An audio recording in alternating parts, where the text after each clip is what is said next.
saya pemateri pertama. Perkenalkan, nama saya Maulida Deva, bisa dipanggil Deva. Saya pemateri kedua, nama saya Arifa, bisa dipanggil Iva.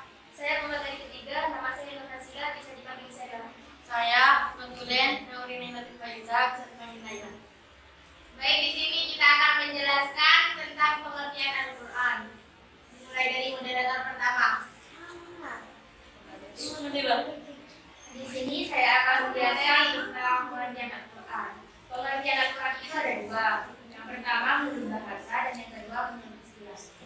Menurut bahasa, Al-Quran berasal dari kata qoro'ah yang artinya membaca. Sedangkan menurut istilah yaitu kitab suci yang diturunkan kepada Nabi Muhammad SAW melalui perantara malaikat Jibril.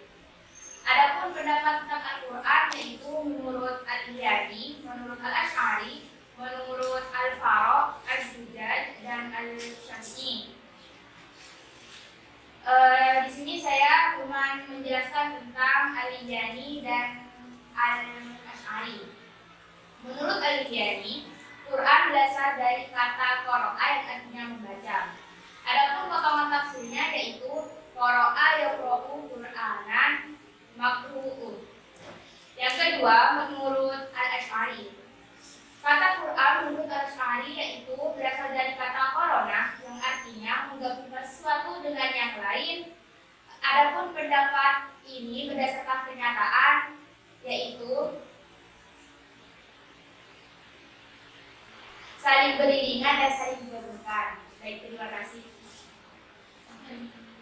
Baik, saya di sini akan menjelaskan menurut Al-Faroq. Kata Al-Quran menurut Al-Faroq adalah qoro'ina yang merupakan bentuk jamak dari qorinatun yang merupakan petunjuk dan indikator. Sedangkan menurut Az-Zujaj,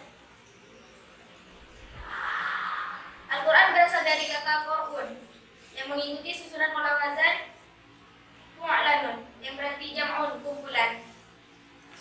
Argumen pendapat ini juga karena Al-Quran terdiri dari kumpulan-kumpulan surah-surah dan ayat-ayat yang memuat kisah-kisah larangan dan perintah.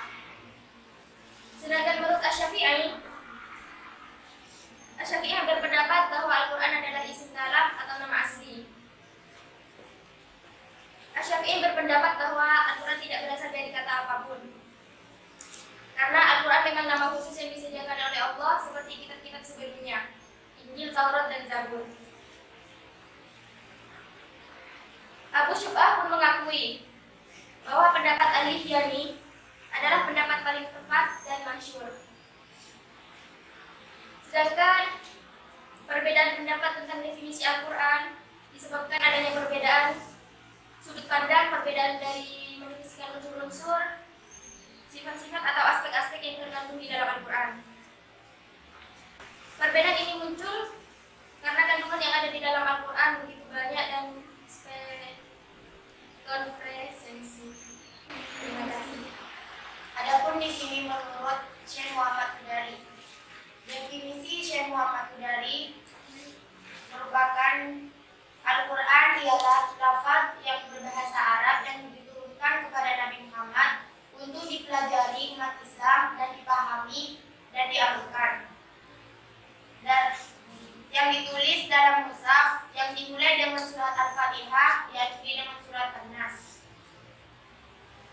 Subhi Saleh mendefinisikan Al-Quran sebagai berikut.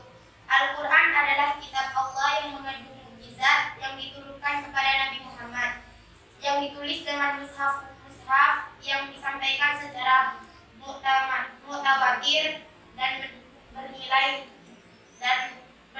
ibadah pembacanya. Muhammad Abdu mendefinisikan Al-Quran dengan pengertian sebagai berikut. Kitab Al-Quran adalah bacaan yang ditulis dengan mushaf yang berpelihara di dalam dada hati. Orang-orang menjaganya dengan menghafalkan, yakni orang-orang Islam. Dari ketiga pendapat di atas dapat disimpulkan beberapa unsur pengertian Al-Quran sebagai berikut. 1. Al-Quran adalah firman atau kalam Allah Subhanahu wa Ta'ala. 2. Al-Quran terdiri dari lafaz berbahasa Arab. Al-Quran diturunkan kepada Nabi Muhammad.